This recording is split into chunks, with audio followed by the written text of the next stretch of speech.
Good morning, IOD family. Thank you so much for joining us here today. We have a very special guest today that we are so excited to welcome. We don't often do interviews, but we could not resist having her on the show and talking a little bit about her new book, Leslie Saida. Did I say that right? You did. I'm so good. Just so you know, everyone in the family pronounces it different, so it doesn't matter. Okay, good. It doesn't matter at all. You can say anything. I'll answer to it, I promise. I have to tell you a little bit about, we came upon Leslie's Instagram account is how we first met her. Mm-hmm. Many of you probably know of her account. It's under My 100-Year-Old Home. Just a prolific Instagram account with gorgeous imagery. Eye candy like crazy. So and we just fell in love and have been following her forever, for years and years. And so we connected and collaborated with her a while back. We contacted her and said, you've got to use some IOD because we see that she does creative things too, mm-hmm. not just decor and table settings, but she actually makes things and makes darling things. And one of the things I love about what she does is she makes it very, very approachable. Mm-hmm. So but still really sophisticated and just exquisite. And that's our heart is elevating DIY, right? Mm-hmm. Things that we actually want to display in our homes. So she totally emulates that. And we found her and just connected. And then just recently, about a month ago, Leslie? Mm-hmm. She launched her brand new book, A Home to Share. Yes. And we have bought several copies. And not just because we're featured in it. Well, not us. Many times, actually, many times. Yes. Lots of yummy IOD in there, but lots of other things too. One of the things I love about the book is your heart that comes through, Leslie, to make entertaining approachable for even those of us who maybe feel we're too busy or feel we're not talented enough or who, how am I going to make my home somewhere where people would want to be? Yeah. You really bring it home to in such a way that really makes it approachable. So that's one of the things, as I've poured through this book, one of the things that really shines through.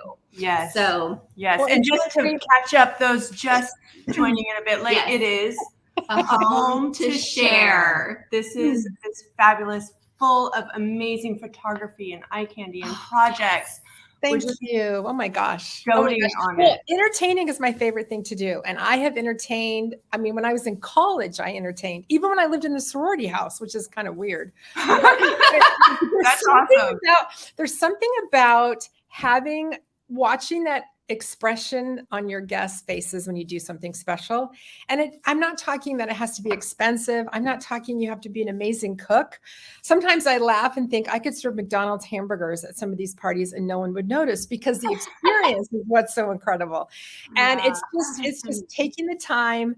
And the book, A Home to Share, is really about how to not only entertain, but how to make your home be right for you, your family, and your friends. And so I kind of go through each room in my house and talk about how it can be changed and how it can be more suitable for what our current needs are, because every family goes through a transition. And we start out with cribs and toys everywhere and gates on some of the staircase. I mean, it all changes. And then as you grow, your house needs to grow, but most people don't change the furniture. They kind of leave it the way it always was. And so I talk a lot about adding desks in rooms because a lot of people are certainly spending more time at home and working at home. And it's just been a really fun kind of experience to create this. And then I go back through each of the rooms and throw a party, and some of them are kind of crazy. I know that they are, but they're really fun. And then I share a lot of the DIYs, and it was so fun to use the IOD products for a lot of things, from candlesticks to chargers. And I have had so much fun with your products. You have no idea. Thank you. They brought me, because my goal with DIYs is that it looks amazing, it looks expensive, but it's not expensive and it's easy to make. And I always, and people are like, you didn't make that. And I love when people say that. That means it's a success. Oh, I love that. And I So, love your heart for hospitality. That's Yeah. such I mean, don't you feel like that's just such a neat way to serve? oh Yeah. my gosh. Absolutely. Absolutely. And I'll tell you a story. There's a picture or a kind of a chapter in the book about the outdoor party we did where I built the wood frame and the tabletops, and it's for like set for 40 people. And most of the parties in the book that we set up, they actually weren't parties. They were set up for a photo shoot, and then they took the pictures, and then we took them down. Or I dragged my husband out there, and I'm like, "We're gonna have farm to table party tonight, you and me at this table." But this one I knew was going to be so special because when we came up with the idea to make we took vintage old lampshades and put the floral foam, kind of the sausage floral foam that you can buy, and then we put all the fresh flowers in them and hung them down. I knew this party was going to be unbelievable. So I reached out to all my friends and I said, party at our house. I did it for the next night, the night following the photo shoot. But I said it has to be at the potluck because I knew there's no way I'd have time to cook. And every single guest that walked into our backyard and saw this amazing table, I mean, some of them had tears in their eyes and they're all like, you did this for us. And I'm like, oh no, it's really for the kids. Seriously, that look on their face is why I like to entertain, because you make these people who aren't expecting anything feel special. And it was the most incredible amount of energy and excitement. And I got tears in my eyes. That's all about. That is so neat. And that is one of the things I loved about your book is you give a lot of really practical tips to make the experience unique for your guests. And that actually kind of leads me into my first question. I did want to tell our IOD community that I am going to pick a question from the audience at the end after we're done picking Leslie's brain. So feel free to start posting your questions and we will pick one for Leslie to answer after we're done. But my first question is, as we come into the Thanksgiving holiday, and a lot of people will be entertaining and we're going to be setting our tables. What is one practical tip that you can give that will make big impact for the Thanksgiving table, for the table setting? The first thing I would do is I would remember that this dinner is for your guests. I think a lot of times we get caught up in getting the food done and making sure we have enough food and whatnot, but it's really about the experience for your guests. So even doing something really clever with place cards is fun. But if you're having non-family members, I would encourage you to ask them to bring their favorite homemade item from their Thanksgiving table that they've grown up with. Give them that chance to experience what they love, but also share it with everybody else. And it makes it a little easier on you too. We do a Friendsgiving dinner every year. In fact, it's in 2 weekends. And my guests bring their favorite item that they had from when all the Thanksgiving dinners they've had their whole lives.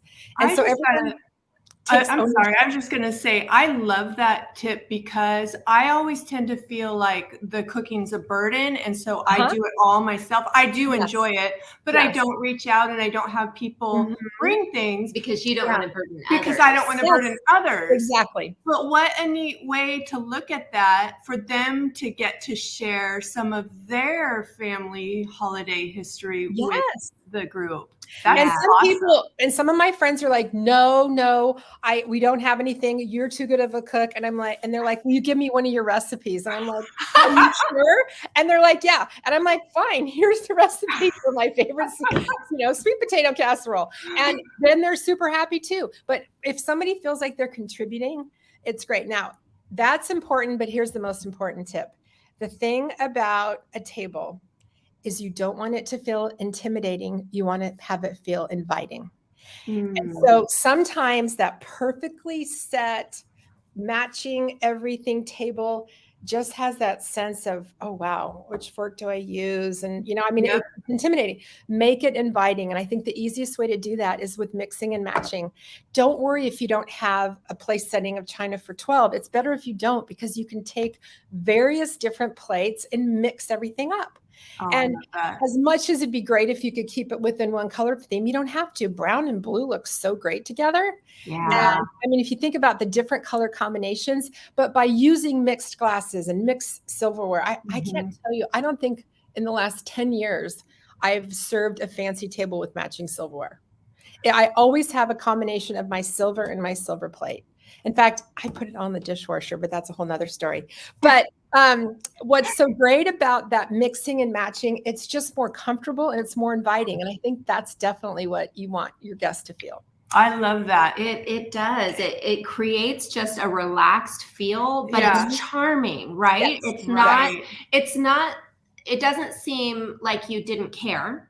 It actually does look put together and intentional. Oh, but absolutely. charming and Yeah. inviting and warm. Yeah, that's so good too, because so many times, like, we love all of the, beautiful, ornate and just lavish designs that, you find that have been made all throughout history. But I like to juxtapose it with a little informality, because I don't want it to be formal or stuffy, but I love all those bits. And that's another way of doing that, is by mixing and matching. I love that. I do too. And it's just a lot less inexpensive too, I think, when you feel like everything has to match. Yeah. Use what you have and just have fun with it. That's excellent. So fun. Excellent practical advice. So tell me, Leslie, what is, if you had to think back on your previous entertaining and bringing people into your home, what is the most unique thing that you have done for your guests? You can choose one. If maybe it's too hard, there's probably a lot. Yeah, I'm starting to think there's a lot. Yeah. One of them is a party that's in my book, and it's the Top Chef party that I did. And I saw that. Yes, and I have two dinner clubs I'm involved in. Shocking. And our local dinner club, which is Friends Nearby, that's only been going for like 5 years. I have another dinner club that's 30 years old, if you can believe it. That's how long we've been getting together. Wow. But the one group, they're kind of a lot of chefs. And so I've always been kind of intimidated that when it's my turn, I'm cooking everything. So I invited them all in the kitchen, and everyone got an apron. And there were 2 boxes sitting on the island, and this is all in the book. I'm not going to tell you everything. And inside each box, mystery box, were ingredients that you had to use to make an appetizer. Oh, and they were allowed to use anything else in the kitchen except what I was using for the rest of the meal, which I was cooking. And it was so much fun. Oh my gosh. And the teams were hard to do, but we actually did boys against girls, because one of the guys is a really, really great chef. He's probably the best cook in the group. And it was I have never laughed so hard in my life. It was so funny. And it was kind of tiring. I think they were all so happy that the rest of the meal was ready to go. That is so clever. I got to ask, when you put the boxes together, did you have an inkling of end result at all, or was it totally random? I mean, I was somewhat nice. I mean, I'm not going to put like olives and peanut butter together. There's some, you have to think about it, but you want to make them think a little bit and put that one kind of little bit of a zinger in there. A little challenge. Yes. And it was so fun. And everyone they took ownership on this meal, and everyone was so proud. There was no winning team, because we would have killed each other trying to decide who that was going to be. But it was just a way, and everyone had so much fun. It was wonderful. But for holidays, we like to do a lot of traditions, and as simple as those may be, it's just things that my kids and my husband and I have done forever. I mean, one Christmas for dinner, I'm a big flea market shopper, and I had bought a bunch of old Christmas albums, which were like $2 or $1 each, but I didn't buy them for the music. I bought them for the covers, and I put the covers on the table as the placemats. And then I said, okay. And I realized my kids don't even know the words to half the Christmas carols, because we started singing at dinner. And this is when they were like 14. And I was like, what? So we worked on that for a while.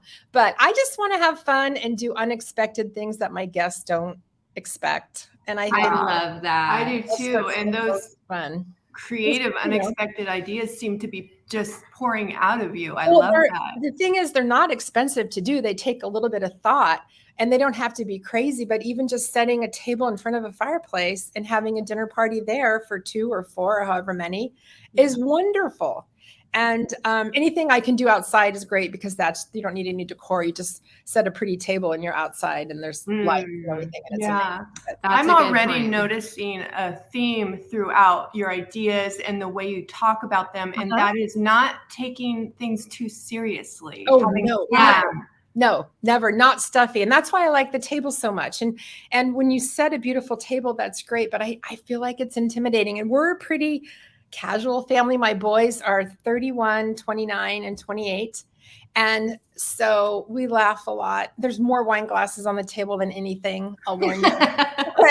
but we have so much fun, and that's what it's all about. And my goal is to provide the environment where everyone feels relaxed and happy and great food. But a lot of times, like usually at Christmas, we do one night where if the boys have their girlfriends there, and my son, of course, has his wife there, we kind of break up and split up parts of the meal. And it's easier for me, but it's fun for them too. Yeah, it's interesting how much human connection and relationship is connected to food. Yeah. Isn't that interesting? And how just, there's that term breaking bread. There's an intimacy. Eating together. Yeah. There is. When everyone is experiencing the same thing at the same time, there's a connection that happens that really just kind of brings the guards down and puts people at ease, and there's just vulnerable conversation that is easier to have in those moments that I've seen. Yeah, that's really special. It's really about having fun. That we really did. Yeah, we're having fun. And speaking of having fun, actually, I'm going to pull a question right now from our audience that I can't believe I didn't think of, because this is so core. This is from Mary Casey, and she wants to know, how do you keep from being stressed out? What are some tips to, really avoid becoming overwhelmed and stressed out when you're entertaining? Okay. The number one thing is in my book, and it's called the color-coded spreadsheet. I saw that. That's amazing. This is something that so to give a little history, we've had a Christmas party. Well, not the last couple of years, we didn't have one. But we've had a Christmas party since my husband and I have been married, and we just had our 36-year wedding anniversary. Congratulations. Now, the first year we had like 30 friends, and I made all the food, and it was great. And then you go all those years, and now we have like 250 friends, and I still make all the food. Wow. So, for my book launch party, we had 250 people, and I made all the food. So the way I think, probably 15 years ago, I came up with this idea. And what it is, it's a spreadsheet, and it has each item listed on the menu. And then it has the main task. So let's say it's crab cakes. The first task would say make crab cakes. The second task would be make the lemon dill sauce. And what I do is I color code the day I have to do that. So I know I can make the crab cakes the day before. So that make crab cakes is coded the color of the day before the party. And the lemon dill sauce, I also can make the night before. So that's coded. So I have this whole spreadsheet and all these different colors. And for 2 weeks, I go to the spreadsheet, I look at the color of the day, and I know when I go to bed, if I have those done, I'm fine. And suddenly the stress comes from the unknown, worrying about what you haven't done, worrying about if you're going to have enough time, and having this all on a spreadsheet. And I have like 3 copies taped on the refrigerator and the cupboards in my kitchen. And every day I get that satisfaction of crossing it off. And then I also do plan things that I can make in advance. Like all the desserts and everything are all desserts I can make 2 weeks in advance and put in the freezer. But it's just, and not trying to do too much. The party's gotten a little out of hand. I mean, I make like 17 different hors d'oeuvres and 8 different desserts, which is crazy. I can make 10 and that would be fine. So I'm learning to not keep adding. I need to, kind of subtract and add. That's also a good tip because I relate to that. Absolutely. Relate, biting off more than I can chew. Right. And I get lots of help. My girlfriends all come over the 2 days before the Oh, party. And that's great. I mean, I make 500 crab cakes. So I haven't actually made those 500 crab cakes in years because I'll make all the, I'll cook everything. And then my girlfriends will actually, put them in the little patties. Now, about 10 years ago, I got smart and I hired a company to come in on the day of the party. And they actually, during the party, heat all of the hors d'oeuvres and everything that I've made, and they serve it and they clean up. So you can be freed up to Yeah. be with your guests. Yeah, because I realized it wasn't fun for me at all ever, and now now I get dressed and I might have a few questions about things, and I might go, the crab cakes are a little overcooked, but it's great. It's great. So that's awesome. That is. But so we on that, entertain for like 10 people, so it's no big deal. Okay. Yeah. Now on the spreadsheet, because you really got that kind of stuff is my love language. So I'm not super good at making them, but I love the idea of them. Do you have like a template that you share with people? Well, you know what? There's a picture of it, and I haven't made a template because it all depends on the items themselves. But you can look at the picture in the book and you'll see, oh, that's what she did. Because there's a little quote at the top where the days, like the 2 weeks prior, are all different colored day. Yeah. And you can see where they match. And it's the most amazing process. So it's helped me a lot. And the other thing is, you know what? My girlfriend and she helped me a lot with this book. Her name's Mary Liz. We have this term called shedding. And shedding is when you look at that item, you're like, no time, cross it off and don't think about it ever again. Okay. Yeah, don't lament. Yes. And it's those, I wanted to do this floral arrangement and we ran out of flowers. You know what? We're going to shed it. And you have to be able to do that because no one's going to know, only you. And it's not worth the stress. And it's okay. Yeah. So, letting things go, I think, is really key to it really is. To entertaining and life. Your stress. Yeah. Exactly. So I had happy hour with my girlfriends last Friday night. And on the original text thread, I said it started at 4:30. And then when I went to remind everyone, I looked back and I saw a message that had 5:30 in it, but it was someone saying they couldn't be there till 5:30. So I said, okay, I'll see you guys tomorrow at 5:30. Well, half the group came at 4:30. About 75% of the group came at 4:30. I was upstairs changing, hadn't done anything. Everything was laid out on the island, but the charcuterie board, nothing was done. They all showed up. I'm like, oh my gosh, I'm such an idiot. They were laughing. We were having fun. I was getting everyone cocktails, running down, getting wine out of the wine cellar. And I was like, you know what? Who cares? What can you do? Wine covers a multitude of sins. It does. It does. And normally I would have had everything done and set out and looking nice, but I don't even know if anyone noticed. So it was fine. So another theme I saw in your book in general, not just in terms of entertaining, was keeping things functional and purposeful. So not beautiful for the sake of beautiful, but beautiful and functional. Yeah. So this next question may seem a little silly, but Josie and I both have wondered this in general about beautiful table settings. I feel like it's the thing, like the design people, the decor and design people know, and I'm just like out of the loop. We're just so these beautiful centerpieces that the candles and the large floral arrangements, do those all get moved at the time that you eat? And do you intentionally keep them easy to remove? Or how do you approach the centerpiece in a way that's functional, allows guests to see each other, has room for food, things like that? If you ever want to know which tables I actually have a party at, look at the centerpiece, because that's the difference. It's kind of funny because you can take a tall vase and do the flowers this way instead of that way. And then you can see across. Another thing I do a lot is you may see two centerpieces, and it's because I'm putting them in between the two chairs so you can actually see the people across. And it's hard to do. But I do, you'll see it a lot of times where there's maybe more of stuff happening in some really small vases, because I am having the party and I do understand. I probably should make a claim on some of those things, but I've just there was a time when my husband would sit down at the table and immediately go like this. And I'd be like, ugh. I finally realized I had to be more practical. So there's a couple in the book I know that are a little big that probably would get in the way. But the other thing I do is I take the arrangements and I just spread them out this way, and they work so well. Okay, that's a great tip. Yes, those are great for the photo, and then just spread them out, and they're fine. They're fine. Linda Dunlap, too, so that helps. Linda Dunlap is asking if you have a cookbook out. I don't. Is that your next book, maybe? No, it's not, because it's another book. No, I'm not a cook. Like, I mean, you look at my friend Tegan at Half Baked Harvest and what they do. I mean, it's amazing. Oh, I love her. Amazing, absolutely amazing. And it's just I'm not that good of a cook to write a cookbook, put it that way. I have so much fun and I love doing what I'm doing, but I'm way better at DIYs and entertaining and home decor. So I know my limitations. Well, we have been to ask.